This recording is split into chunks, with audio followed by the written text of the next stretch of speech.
श्रीरामदूतं शरणं प्रपद्ये। सबसे पहले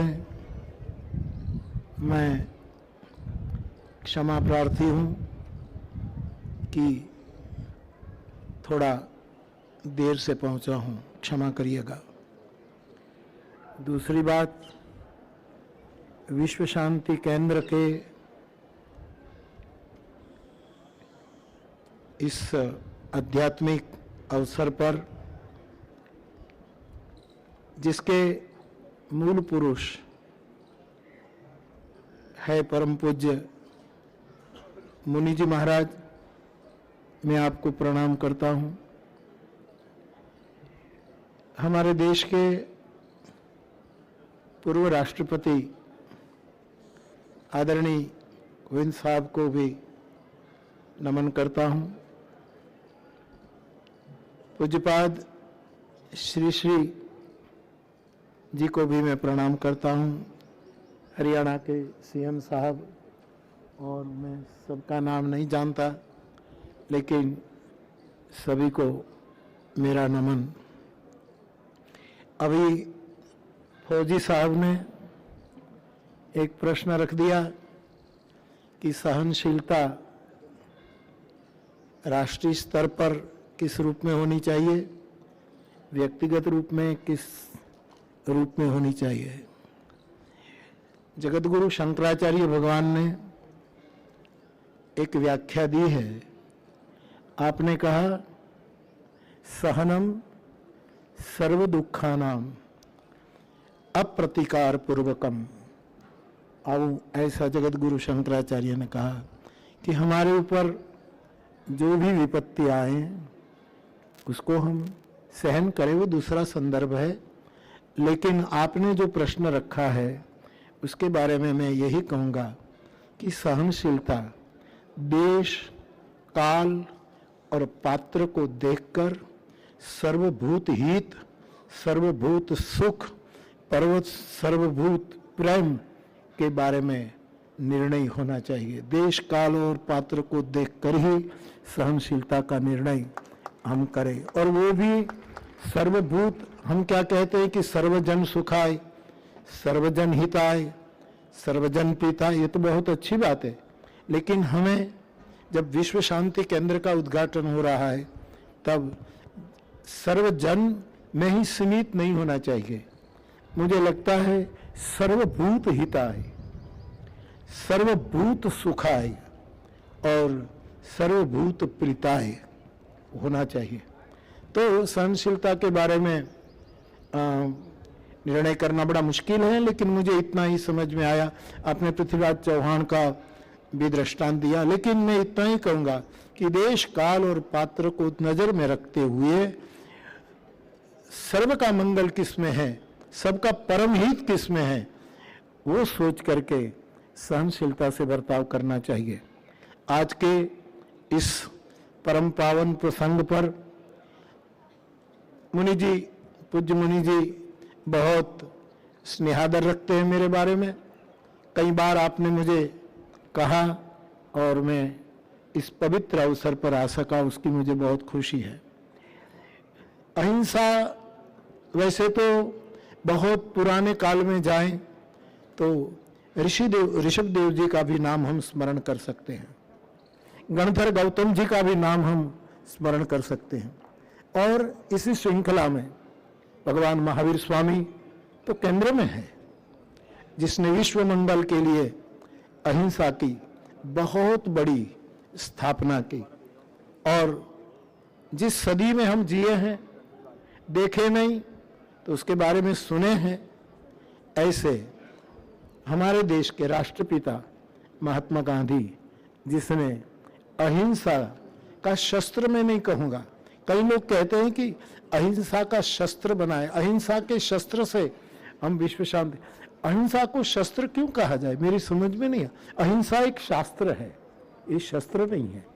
शस्त्र जब भी किसी को आप नाम दोगे, शस्त्र का संज्ञा किसी को भी दोगे, तो कहीं न कहीं खून दिखेगा, हिंसा दिखेगी, संघर्ष दिखेगा, वैमनस्य दिखेगा, भाईचारा खत्म होगा।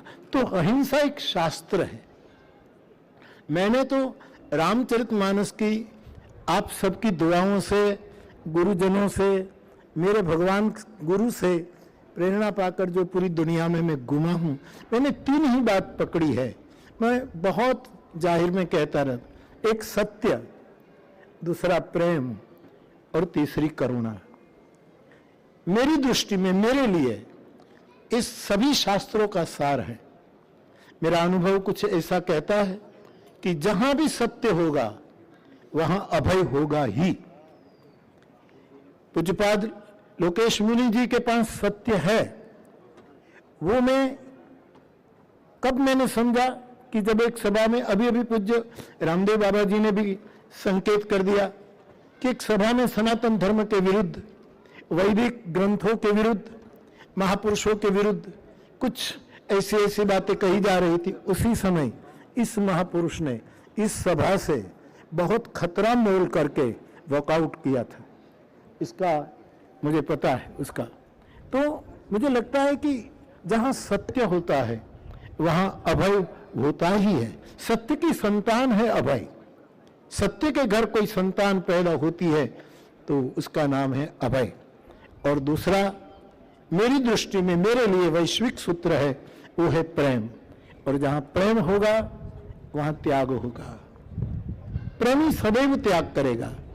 और जहां करुणा होगी वहां अहिंसा नामक पुत्री का जन्म होगा, वहां अहिंसा आएगी ही। तो पूरी दुनिया में जब संघर्ष चल रहा है, भगवान करे कुछ परिणाम आए कि शांति हो, लेकिन ये सम्मेलन, ये उद्घाटन समारोह केवल, मेरी विनम्र प्रार्थना है कि केवल विचारात्मक न रहे, केवल संदेशात्मक भी न रहे, केवल वचनात्मक भी न रहे, रचनात्मक हो। और उसको रचनात्मक करने के लिए मेरी मर्यादा में मुनि जी मेरी व्यासपीठ को जो भी काम सौंपेंगे वो मैं आपके साथ जुड़ करके काम करूंगा। लेकिन ये बात खास कि ये ऐसी बहुत सी संस्थाएं बनती है, बहुत से संघ, और अच्छा है, सबका मूल तो शिव संकल्प होता है। तो ये बहुत फैले, जिस तरह अभी अभी कहा गया कि यहाँ 4 स्तंभ है और इसके साथ साथ हमें चलना है, तो मैं तो सदैव, हमारे वेद ने, हमारे सनातन धर्म ने हमें यही शिक्षा और दीक्षा दी है कि संगच्छध्वम, एक साथ चलो, संवदध्वम, एक साथ बोलो, क्योंकि हमारे पूर्वज इसी रूप में गाते थे, चलते थे। आओ हम सब एक साथ चल करके इस मिशन को सफल करें। और मैं तो ये भी प्रार्थना करूंगा, मेरी बात कहां तक पहुंचेंगी, मेरी आवाज कौन सुने, लेकिन जहां जहां युद्ध हो रहा है, भगवान करे शांत हो जाए, कुछ आसार दिख रहे हैं कि जल्दी हो, लेकिन मुनि जी एक कमेटी ऐसी भी बनाई जाए जिसमें राजद्वारी लोग भी हो, राजधर्मी हो, सनातन धर्मी हो, सनातन धर्म की छाया में जितने भी धर्म पनपे हैं इन सब हो। एक कमेटी ऐसी भी बने कि जहां भी ऐसे संघर्ष की पल आए वहां तुरंत ये कमेटी जाकर दोनों के बीच में बैठ जाए। मैं पूज्य बापू की और पूज्य श्री श्री रविशंकर जी की अध्यक्षता में इस कमेटी की घोषणा करता हूं और सारे मेंबरों का चयन इन दोनों महापुरुष मिलकर के आगे बढ़ाएंगे और पूरी दुनिया में शांति को स्थापित करने के लिए यहां से संदेश जाएगा। कुरुक्षेत्र से गीता का संदेश हरियाणा से गया और बापू की प्रेरणा से विश्व शांति केंद्र से विश्व शांति का संदेश जाएगा। और उसके लिए आप सबकी तालियों की गड़गड़ाहट से, सर्वसम्मति से पूज्य बापू और पूज्य श्री श्री रविशंकर जी की संयुक्त अध्यक्षता के अंदर इस कमेटी की घोषणा हम करते हैं। लेकिन मैं प्रार्थना करूंगा पूज्यपाद, ये तो आपका बहुत बड़ा स्नेहादर है, मैं इसकी इज्जत करता हूं, लेकिन अध्यक्ष तो आप ही होने चाहिए।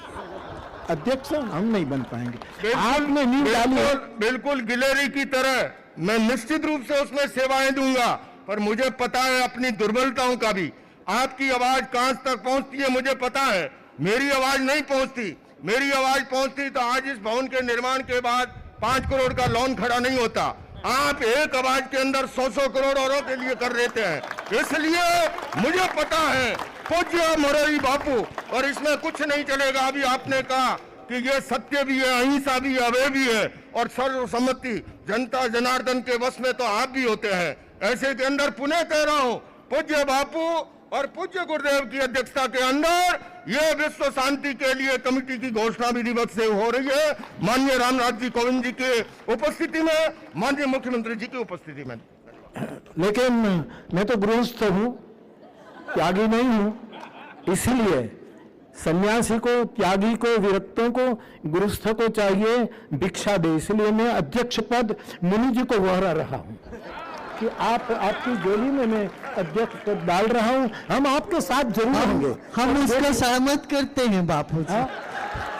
हम आपकी प्रपोजल में हम सहमत हैं। धन्यवाद, बहुत बहुत प्रणाम। फिर ऐसा है कि एक उच्च स्तरीय मार्गदर्शक मंडल होगा, और उस मार्गदर्शक मंडल के पहले सदस्य पूज्य श्री श्री रविशंकर जी और पूज्य साहब मोरारी बापू जी होंगे। उनके मार्गदर्शन में और किन किन को लेना है, हिंदू, मुस्लिम, सिख, ईसाई, जैन, बौद्ध, जो भी जिनको भी लेना है, उन सब का इनके मार्गदर्शन में होगा। मैं तो जैसा जैसा ये आदेश देंगे वैसा वैसा मैं कुछ करता जाऊं। नहीं, ऐसी बात है कि आप बुजुर्ग हैं। हमारे रामायण का नियम है कि जो बड़े बुजुर्ग होते हैं, जामवंत की तरह बहुत अनुभवी होते हैं, वो आगे रहते हैं, और हमारे जैसे हनुमान काम करने वाले सदैव पीछे रहते हैं।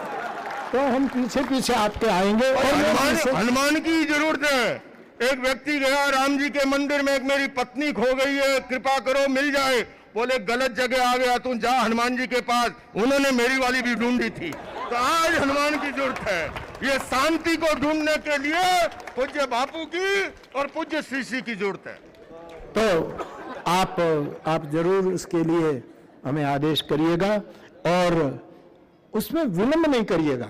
जहां भी भगवान करे कहीं गड़बड़ी न हो, सर्वे भवन्तु सुखिनः, ये शिव संकल्प लेकर हम सनातन धर्मी लोग चल रहे हैं। लेकिन यदि कहीं हो, और अभी आपने कहा कि मैं कमजोर आदमी हूं, हम कहां तक पहुंचे, लेकिन मेरा एक सूत्र है, अपनी कमियों को मत देखो, हम किसके कंधे पर बैठे हैं वो देखो। हम महावीर के कंधे पर बैठे हैं, हम ऋषभदेव के कंधे पर बैठे हैं, हम महात्मा गांधी के कंधे पर बैठे हैं, उनके पीछे। इसीलिए कमियों को मत देख। आप कमजोर। और दूसरी बात, मैं तो सहयोग के लिए क्या कहूं महाराज, आप कहते इतनी साल लग गई, आपने इतने करोड़ इकट्ठे कर, ये तो मेरे फ्लावर्स देते हैं। मैं अपील करता हूं, मेरी व्यासपीठ पर भरोसा है इसलिए। लेकिन मैं इतना कहूंगा कि आपके इस वैश्विक कार्य के लिए मैं आपको दिल्ली में एक कथा दूंगा।